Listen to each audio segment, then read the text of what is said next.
ಈ ದಾಸಪ್ಪನಿಗೆ ಒಬ್ಬಳು ಪ್ರಿಯತಮೆ ಇದ್ಲು ಅಂತ ಹೇಳ್ತಾ ಇದ್ದೆ.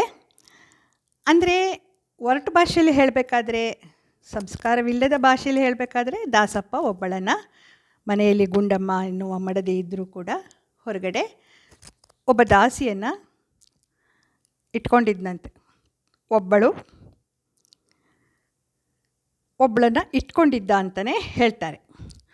ಆದರೆ ಇದರಿಂದ ಯಾರಿಗೇನು ತೊಂದರೆ ಆಯಿತು, ಇವನು ಮನೆಯಲ್ಲಿ ಮಡದಿಯನ್ನು ನೋಡ್ಕೊಳ್ತಾ ಇರಲಿಲ್ಲ.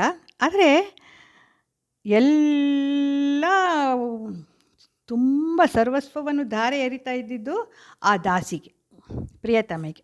ನಾವಿಲ್ಲಿ ಸುಮ್ಮನೆ ಪ್ರಿಯತಮೆ ಅಂತಲೇ ಕರಿತೀನಿ. ನಾವು ಸುಮ್ಮನೆ ಏನೋ ಇಟ್ಕೊಂಡಿದ್ದ ಅಂತೆಲ್ಲ ಮಾತಾಡೋದು ಬೇಡ. ಇರಲಿ. ಈ ಪ್ರಿಯತಮೆಗೆ ಸಕಲ ಸೌಕರ್ಯ ಸೌಭಾಗ್ಯಗಳನ್ನೆಲ್ಲ ಕೊಡ್ತಾ ಇದ್ದಂತೆ.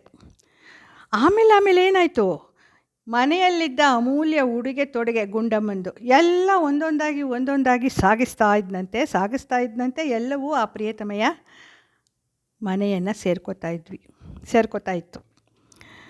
ಗುಂಡಮ್ಮ ಯಾವ ರೀತಿಲೂ ಪಾಪ ಗಂಡನ ಎದುರಿಸೋ ಚೈತನ್ಯ ಅವಳಿಗೆ ಇರಲಿಲ್ಲ.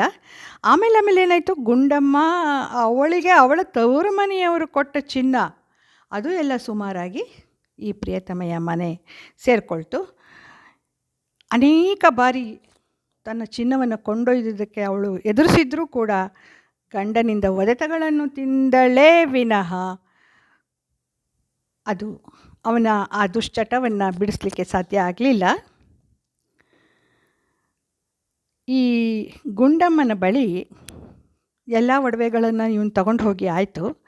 ಆದರೆ ಒಂದು ರತ್ನ ಖಚಿತವಾದ ಒಂದು ಜೊತೆ ಕಂಕಣಗಳು, ಬಳೆಗಳು, ರತ್ನಗಳನ್ನು ಕೂಡಿಸಿದ ಬಳೆಗಳು ಪಾಪ ತಾಯಿ ಮನೇಲಿ ಕೊಟ್ಟಿದ್ದು, ಅದನ್ನು ಅವಳು ಬಹಳ ತನ್ನ ತಾಯಿಯ ನೆನಪಿಗೆ ಇಟ್ಕೊಂಡಿದ್ಲಂತೆ. ತಾಯಿಯಿಂದ ಬಂದಿದ್ದಲ್ವ, ಹೆಣ್ಮಕ್ಳಿಗೆ ಜಾಸ್ತಿ ಆಸೆ ಇರುತ್ತಲ್ವ ಅದು ತಾಯಿದು ಅಂತಂದರೆ.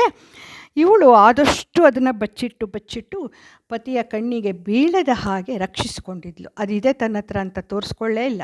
ಆಮೇಲೆ ಆದಷ್ಟು ಅವನ ಕಣ್ಣಿಗೆ ಬೀಳ್ದಿದ್ದ ಹಾಗೆ ಎತ್ತಿಟ್ಕೊಂಡೇ ಇದ್ಲು. ಆದರೆ ದಾಸಪ್ಪಂಗೆ ಗೊತ್ತಂತೆ, ಇವಳ ಬಳಿ ಈ ಕಂಕಣ ಇದೆ, 2 ಅತ್ಯಮೂಲ್ಯವಾದುದು ಮತ್ತು ಅತ್ಯಂತ ದುಬಾರಿ ಬೆಲೆದು. ಅದನ್ನು ಹೇಗಾದರೂ ಮಾಡಿ ತನ್ನ ಪ್ರಿಯತಮೆಗೆ ಕೊಡಬೇಕು ಅಂತ ಬಯಸಿದ್ನಂತೆ.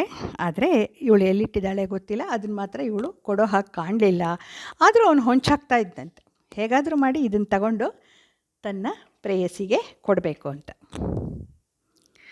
ಈ ರೀತಿಯಲ್ಲಿ ಇವರ ಬದುಕು ನಡೀತಾ ಇತ್ತು. ಇಷ್ಟಿರುವಾಗ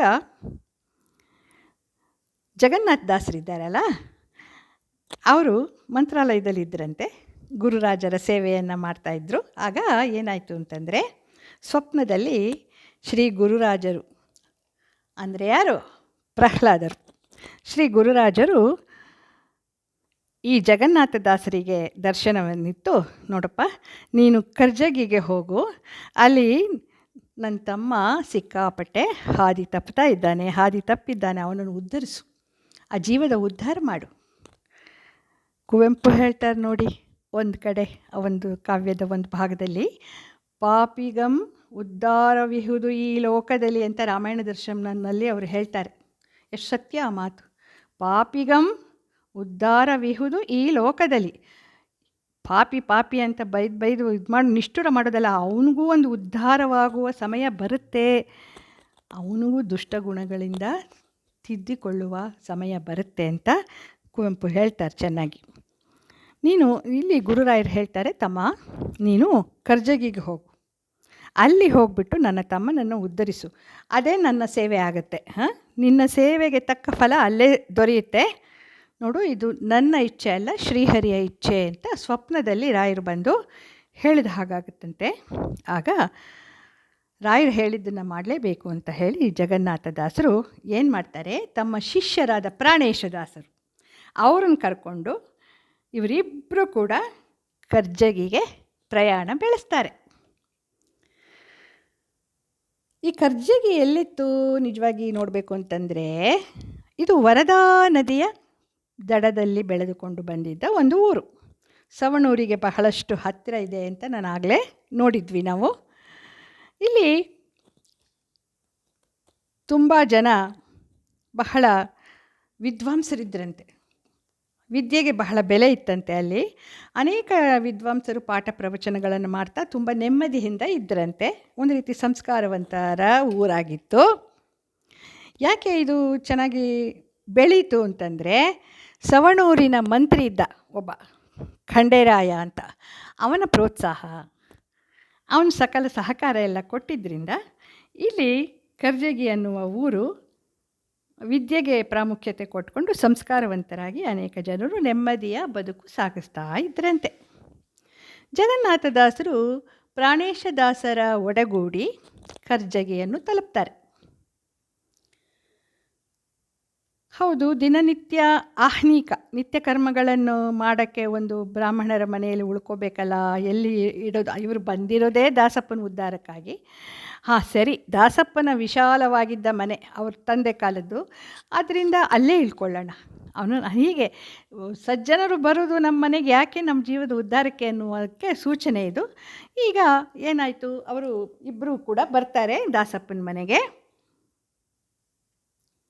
ಇವರು ಬರುವಾಗ ಬೆಳಗಿನ ಒಂದು ಜಾವ ಗುಂಡಮ್ಮ ಏನು ಮಾಡ್ತಾಯಿದ್ದಾಳೆ, ಅಂಗಳವನ್ನು ಸಾರಿಸಿ ರಂಗೋಲಿ ಹಾಕ್ತಾ ದೇವ್ರ ನಾಮ ಹೇಳ್ಕೋತಾ ಅವಳು ರಂಗೋಲಿ ಹಾಕ್ತಾ ಇದ್ಲಂತೆ. ಆಗ ಈ ಇಬ್ಬರು ದಾಸರು ಅಲ್ಲಿ ಪ್ರವೇಶ ಮಾಡ್ತಾರೆ. ತಲೆ ಎತ್ತಿ ನೋಡ್ತಾಳೆ, ಬಹಳ ತೇಜಪುಂಜರಾಗಿದ್ದ ಇಬ್ಬರು ದಾಸವರಿಯರು. ಅವಳಿಗೆ ತುಂಬ ಪರಮಾತ್ಮನಲ್ಲಿ ಭಕ್ತಿ ಮತ್ತು ಅವಳಿಗೆ ಹರಿದಾಸರನ್ನು ಕಂಡರೆ ತುಂಬ ಗೌರವ ಇತ್ತು.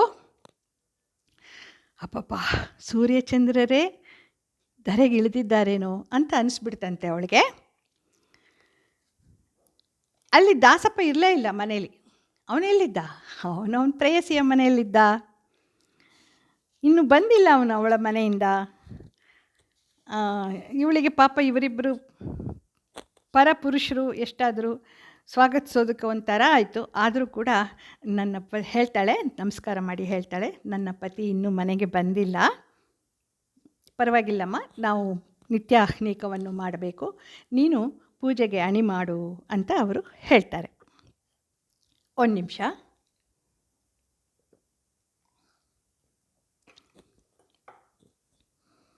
ಅವಳಿಗೆ ಗುಂಡಮ್ಮನಿಗೆ ಒಂದು ಕಡೆ ತುಂಬ ಸಂತೋಷ ಆಗುತ್ತೆ. ನನ್ನ ಮನೆಯೇ ಪಾವನ ಆಗೋಯ್ತು. ಯಾವ ಬ್ರಾಹ್ಮಣರು ಈ ಮನೆಗೆ ಬರಲ್ಲ, ಯಾಕಂದರೆ ದಾಸಪ್ಪ ಹಾದಿ ತಪ್ಪಿದವನು, ಬ್ರಾಹ್ಮಣನೇ ಆದರೂ ಹಾದಿ ತಪ್ಪಿದವನು. ಎಷ್ಟೋ ಕಾಲ ಆಯಿತು ಈ ಮನೆಗೆ ಬ್ರಾಹ್ಮಣರ ಪಾದ ಧೂಳಿ ಬಿದ್ದಿಲ್ಲ. ಇವತ್ತು ಇವರಿಬ್ಬರು ಬಂದರಲ್ಲ ಬ್ರಾಹ್ಮಣ ಹರಿದಾಸರು ಅಂತ ತುಂಬ ಸಂತೋಷಪಟ್ಲಂತೆ. ಇನ್ನೊಂದು ಕಡೆ ಅಯ್ಯೋಯ್ಯೋ ಹೆದರಿಕೆನೂ ಆಯಿತು. ತನ್ನ ಗಂಡನಿಗೆ ಬ್ರಾಹ್ಮಣರೆಂದರೆ ಆಗಲ್ಲ, ಅವನು ಮಾಡೋ ಅನಾಚಾರಕ್ಕೆ ಅವನಿಗೆ ಬ್ರಾಹ್ಮಣರು ಇಷ್ಟ ಆಗಲ್ಲ. ಹಿರಣ್ಯಕಶಿಪು ಮಾಡಿದ್ದು ಅದೇ ಅಲ್ವಾ, ಅವನಿಗೆ ಆಗಲ್ಲ, ಸಜ್ಜನರು ಆಗೋದಿಲ್ಲ ಅವನಿಗೆ. ಇರಲಿ, ಏನು ಮಾಡೋದು? ಇನ್ನು ಅವ್ನು ಬಂದುಬಿಟ್ರೆ ಬರ್ತಾ ಇರ್ತಾನೆ, ಇಷ್ಟ ಬಂದಾಗ ಮನೆಗೆ ಹೋಗ್ತಾ ಇರ್ತಾನೆ. ಅವ್ನು ಬಂದುಬಿಟ್ರೆ ಇವರಿಬ್ಬರು ನೋಡಿ ಇನ್ನೇನು ರಾಧಾಂತ ಆಗುತ್ತೋ. ಅದು ಅಲ್ಲದೆ ರಾಧಾಂತ ಆಗಿ ತನಗೆ ಬೈದು ಹೊಡೆದ್ರೂ ಪರವಾಗಿಲ್ಲ, ಈ ದಾಸವರೇಣ್ಯರಗಳ ಜೊತೆಯಲ್ಲಿ ಮರ್ಯಾದೆಯಿಂದ ನಡ್ಕೊಂಡ್ರೆ ಸಾಕು. ಇವ್ರಿಗೂ ಏನಾದರೂ ಬೈದು ಮಾಡಿ ಏನಾದರೂ ಮಾಡ್ತಾನೋ, ಏನಾದರೂ ಅವಮಾನ ಮಾಡ್ತಾನೋ ಅಂದ್ಬಿಟ್ಟು ಹೆದರಿಕೆ ಆಯ್ತಂತೆ. ದೇವ್ರ ಹತ್ರ ಬೇಡ್ಕೊಂಡ್ಲಂತೆ, ಏನೇ ಆಗಲಿ ಇವರಿಬ್ಬರು ನಮ್ಮ ಮನೆಗೆ ಬಂದಿದ್ದು ನಮ್ಮ ಮನೆ ಪಾವನ ಆಯಿತು ಅಂತ ಸಂತೋಷ ಮಾಡಿಕೊಂಡು ಅವಳೇನು ಮಾಡ್ತಾಳೆ, ಎಲ್ಲ ಅವರಿಗೆ ಪೂಜಾನ್ಹಿಕಗಳಿಗೆ ಎಲ್ಲ ನೆರವು ಸಲ್ಲಿಸಿ ಅವರನ್ನು ಪೂಜೆಗೆ ಬಿಟ್ಟು ತಾನು ಇವರಿಗೆ ಅಡಿಗೆ ಊಟ ತಿಂಡಿ ಇತ್ಯಾದಿ ಏನಾದರೂ ಕೊಡಬೇಕಲ್ಲ ಮನೆಗೆ ಬಂದು ಬ್ರಾಹ್ಮಣರು. ಅವಳು ಅದರ ಅಡಿಗೆ ಮನೆ ಕಡೆಗೆ ಹೊರಟೋಗ್ತಾಳೆ. ಸದ್ಯ ಇವತ್ತಾದರೂ ನನ್ನ ಗಂಡ ಬರಲಿಯಪ್ಪ, ಬಂದು ಈ ರೀತಿಯಲ್ಲಿ ಇವರನ್ನು ಚೆನ್ನಾಗಿ ಮಾತಾಡಿಸ್ಕೊಂಡಿರಲಿ ಅಂತ ದೇವರನ್ನು ಪ್ರಾರ್ಥಿಸ್ತಾಳಂತೆ, ಪ್ರಾರ್ಥನೆ ಮಾಡ್ಕೋತಾಳೆ. ಹೀಗಿರುವಾಗ ಏನಾಯಿತು, ಜಗನ್ನಾಥದಾಸರು ಎಲ್ಲ ಪೂಜೆಗೆ ಅಣಿ ಮಾಡಿಕೊಂಡು ಕೂತಿದ್ದಾರೆ. ಪೂಜಾ ಸಾಮಗ್ರಿಗಳನ್ನೆಲ್ಲ ಬದಿಗಿರಿಸ್ಕೊಂಡಿದ್ದಾರೆ. ಮಂಟಪದಲ್ಲಿ ದೇವರ ಹಲವು ವಿಗ್ರಹ, ಸಾಲಿಗ್ರಾಮ ಇತ್ಯಾದಿಗಳನ್ನು ಇರಿಸ್ಕೊಂಡು ತಂತ್ರಸಾರೋಕ್ತವಾಗಿ ಅಂಗನ್ಯಾಸ, ಕರನ್ಯಾಸ, ಮಾತ್ರಕಾನ್ಯಾಸಗಳನ್ನು ವಿಧಿಬದ್ಧವಾಗಿ ಮಾಡಿಕೊಂಡು, ಅಂದರೆ ಅವೆಲ್ಲ ಪೂಜಾ ವಿಧಾನಗಳು, ಪೂಜೆ ಮಾಡ್ತಾ ಇದ್ರಂತೆ. ಅದನ್ನು ಅಡುಗೆ ಮನೆ ಕಡೆಯಿಂದನೇ ನೋಡ್ತಾ ಇದ್ದಂತಹ ಗುಂಡಮ್ಮನಿಗೆ ತುಂಬ ಸಂತೋಷ ಆಗುತ್ತಂತೆ. ಪಾಪ ಅವಳು ಆ ದೃಶ್ಯವನ್ನು ತನ್ನ ಗಂಡನ ಬಳಿ ಎಲ್ಲೂ ನೋಡಿಲ್ವಲ್ಲ ಪೂಜೆ ಮಾಡೋದನ್ನು. ಹೀಗಾಗಿ ಇವಾಗಲೇ ಇವ್ರು ಪೂಜೆ ಮಾಡೋದನ್ನು ನೋಡಿಯಾದರೂ ಅವರಿಗೆ ಸ್ವಲ್ಪ ಒಳ್ಳೆಯದಾಗ್ತಿತ್ತೇನೋ ಅಂತೆಲ್ಲ ಯೋಚನೆ ಮಾಡ್ತಾಳೆ. ಆಗಾಗ ಬಂದು ಹೊರಗಡೆ ನೋಡ್ತಾಳೆ ಬಾಗಿಲತ್ರ. ಇಲ್ಲ, ಆ ಪತಿ ಮಹಾಶಯ ಬರಲೇ ಇಲ್ಲ ಅಂತ ನೋಡ್ತಾ ಚಡಪಡಿಸ್ತಾ ಇದ್ದಾಳೆ. ಅಂತೂ ದೂರದಲ್ಲಿ ನೋಡ್ತಾಳೆ, ಬರ್ತಾ ಇದ್ದಾನೆ ದಾಸಪ್ಪ. ಹೆದರಿಕೆ ಆಗ್ಬಿಡ್ತು. ಬರಲಿ ಅಂತ ಹಾರೈಸ್ತಾ ಇದ್ದವಳು ಈಗ ಅಯ್ಯೋ ಬಂದೇ ಬಿಟ್ಟರು, ಏನು ಮಾಡೋದು ಈಗ? ಈ ಬ್ರಾಹ್ಮಣರು ನಾನು ಇಲ್ಲದೆ ಇರುವಾಗ ನೀನು ಯಾಕೆ ಯಾರೋ ಬ್ರಾಹ್ಮಣರನ್ನು ಮನೆಯೊಳಗೆ ಸೇರಿಸಿದೆ ಅಂತ ತನ್ನನ್ನು ಕೊಂದೇ ಬಿಡ್ತಾನೆ ಅಂತ ಹೆದರಿಕೆ ಆಯ್ತಂತೆ. ಆವಾಗ ಅವಳು ಏನು ಮಾಡೋದು, ತಾನೇ ಇಲ್ಲದ ಧೈರ್ಯವನ್ನು ತಂದುಕೊಂಡ್ಳು. ಅವನು ದಾಸಪ್ಪ ಬರ್ತಾನೆ, ಮನೆ ನೋಡ್ತಾನೆ, ಏನೋ ಒಂದು ವಿಚಿತ್ರವಾಗಿ ಕಾಣಿಸ್ತಾ ಇದೆ. ಏನು ತಳಿರು ತೋರಣದಿಂದ ಶೃಂಗಾರವಾಗಿದೆ, ಮನೆಯೆಲ್ಲ ರಂಗೋಲಿ ಹಾಕಿ ಶೃಂಗಾರ ಮಾಡಿದ್ದಾಳೆ, ದೀಪಾದಿ ಧೂಪಗಳಿಂದ ಸುಗಂಧಮಯವಾಗಿದೆ. ಮನೆಯ ಒಳಗೆ ಹೋದರೆ ದಾಸರು ಹಚ್ಚಿಟ್ಟ ದೀಪಗಳು ಬೆಳಗ್ತಾ ಇವೆ, ದೇವರಿಗೆ ಮಂಗಳಾರತಿ ಆಗ್ತಾ ಇದೆ, ಗಂಟೆ ಜಾಗಟೆಗಳು ಬೋರ್ಗರೆಯುತ್ತಿದೆ. ಇದೆಲ್ಲ ಅವನಿಗೆ ಅಪರಿಚಿತವಾದಂತಹ ಒಂದು ಸನ್ನಿವೇಶ. ಇದೆಲ್ಲ ಕಂಡು ಅವನಿಗೆ ವಿಸ್ಮಯ ಆಗುತ್ತೆ. ಅವನ ಮನೆಗೆ ಬಂದು ಇನ್ನೂ ಬ್ರಾಹ್ಮಣರ ದರ್ಶನ ಮಾಡಿಲ್ಲ, ಈ ಹರಿದಾಸರ ದರ್ಶನ ಮಾಡಲಿಲ್ಲ. ಅಷ್ಟರೊಳಗೆ ಗುಂಡಮ್ಮ ಎದುರುಗಡೆ ಬಂದುಬಿಟ್ಟು ಕಾಲಿಗೆ ಬಿದ್ದುಬಿಡ್ತಾಳೆ. ನೋಡಿ, ನಾನು ನಿಮಗೆ ನೀವೆಷ್ಟೋ ದಿವಸದಿಂದ ನೋಡಿ ಪಾಪ ಅವಳಿಗೆ ಕಡೆಯದು ತನ್ನ ಆಸೆಯ ಒಡವೆಯನ್ನು ಕೊಟ್ಬಿಡ್ತೀನಿ ಅಂತ ಹೇಳ್ತಾಳೆ ಅವಳು. ಏನಂತಾಳೆ ಅಂದರೆ, ನೋಡಿ ಮನೆಗೆ ಬಂದಿರೋ ಪೂಜ್ಯರನ್ನ ಅವಮಾನ ಮಾಡಬೇಡಿ, ನಾನು ನೀವೆಷ್ಟು ದಿವಸದಿಂದ ಹೊಂಚಾಕ್ತಾ ಇದ್ದೀರಾ ಗೊತ್ತು. ನನ್ನ ತಾಯಿ ಮನೇಲಿ ಕೊಟ್ಟಿರೋ ಆ ರತ್ನಖಚಿತ ಕಂಕಣಗಳನ್ನು ತಗೊಂಡೋಗಿ ನಿಮ್ಮ ಪ್ರೇಯಸಿಗೆ ಕೊಡಬೇಕು ಅಂತ ನೀವು ಬಯಸಿದಿರೋದು ನನಗೆ ಗೊತ್ತು. ನಾನು ಇವತ್ತು ನಿಮಗೆ ನಾನೇ ಕೊಟ್ಬಿಡ್ತೀನಿ, ಅದನ್ನು ತಗೊಂಡು ಸುಮ್ಮನಿರಿ ನೀವು, ಆಯಿತಾ? ನೀವು ಬಂದ ಅತಿಥಿಗಳಿಗೆ ಅವಮರ್ಯಾದೆ ಮಾಡಬೇಡಿ, ಬೈಬೇಡಿ ಅಂತೆಲ್ಲ ಕೇಳ್ಕೊತಾಳೆ. ಅಷ್ಟೇ ಅಲ್ಲ, ಒಳಗಡೆ ಹೋಗಿ ತಂದು ಇಟ್ಕೊಂಡಿರ್ತಾಳೆ ಸೆರಗಲ್ಲಿ, ಕೊಟ್ಬಿಡ್ತಾಳೆ. ದಾಸಪ್ಪನಿಗೆ ಆಶ್ಚರ್ಯವೋ ಆಶ್ಚರ್ಯ. ಹಿಂದಿನ ದಿವಸ ರಾತ್ರಿ ಪ್ರೇಯಸಿ ಜಗಳ ಮಾಡಿದ್ಲಂತೆ. ಎಷ್ಟು ಕೊಟ್ಟರೂ ಅವಳಿಗೆ ತೃಪ್ತಿ ಇಲ್ಲ. ಅವಳು ನಿಮ್ಮ ಹೆಂಡತಿ ಹತ್ರ ಒಳ್ಳೆ ರತ್ನ ಕಂಕಣ ಬಳೆ ಇದೆಯಂತಲ್ಲ, ಅದು ನನಗೆ ಬೇಕೇ ಬೇಕು ಅಂತ ಅವಳು ಹಠ ಹಿಡಿದಿದ್ಲಂತೆ. ಈಗ ನೋಡುವಾಗ ಮಡದಿ ತೆಗೆದು ಕೊಟ್ಟು ಬಿಡ್ತಾ ಇದ್ದಾಳೆ. ಓ, ಇದೇನಿದು, ಒಳಗಡೆ ಇಬ್ಬರು ದಾಸರು ಬಂದಿದ್ದಾರೆ ಅಂತ ಇವಳು ಹೇಳ್ತಾ ಇದ್ದಾಳೆ. ಅವ್ರ ಮನೆಗೆ ಬಂದಿರುವುದು ಇದೇ ಒಂದು ಸಂತೋಷವನ್ನು ನನಗೆ ಕೊಡೋದಕ್ಕೇನೋ ಅಂತ ಯಾವುದೋ ತಾಳೆ ಹಾಕ್ಕೊಂಡು ಅವನು ಖುಷಿಪಟ್ಟ. ಅಂತೂ ಕಂಕಣಗಳು ಅವನ ಕೈ ಸೇರ್ತು. ಒಳಗೆ ಬಂದು ನೋಡ್ತಾನೆ, ಈ ವಿಪ್ರೋತ್ತಮ ದ್ವಯರು ಅಂದರೆ ಇಬ್ಬರು ಬ್ರಾಹ್ಮಣ ಹರಿದಾಸರುಗಳನ್ನು ಕಂಡು ದಿಗ್ಭ್ರಮೆ ಆಗುತ್ತಂತೆ. ಅವನಿಗೆ ಸಿಟ್ಟು ಬರೋ ಬದಲು ಒಂದು ರೀತಿಯ ಪ್ರಭಾವ ಆಗೋಯ್ತು. ತೇಜಪುಂಜರಾದ ಬ್ರಾಹ್ಮಣರು, ಹರಿದಾಸರು, ಎಂತಹ ತೇಜಸ್ಸಿದೆ ಮುಖದಲ್ಲಿ. ಇದೇನಿದು, ಪೂಜೆ ಮಾಡ್ತಾ ಇದ್ದಾರೆ. ಅಪ್ಪಪ್ಪ, ಆ ತೇಜಸ್ಸಿನ ಮುಂದೆ ಅವನ ದರ್ಪವೆಲ್ಲ ಅದು ಎಲ್ಲಿ ಹೊರಟೋಯ್ತೋ ಏನೋ, ಅಂದರೆ ಪೂರ್ವಜನ್ಮದ ಸಂಸ್ಕಾರ ಒದಗ್ತೋ. ಅವನು ಅವರಿಬ್ಬರ ಕಾಲಿಗೆ ಬಿದ್ದು,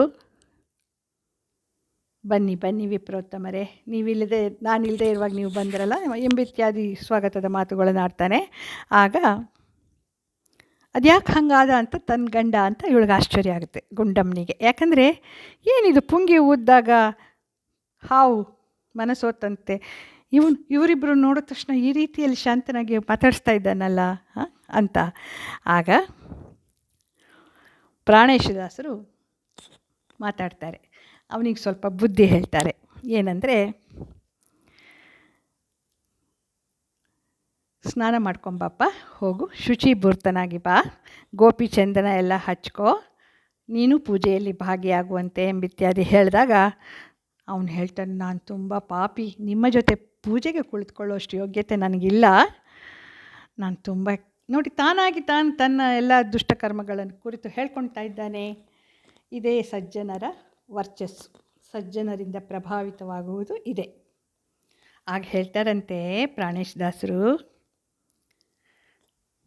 ಗೋಪಿಯಾಗಲಿ ಅನಾಚಾರಿಯಾಗಲಿ ಸರ್ವಥಾ ಪರರ ನಿಂದೆಗೈವನಾಗಲಿ,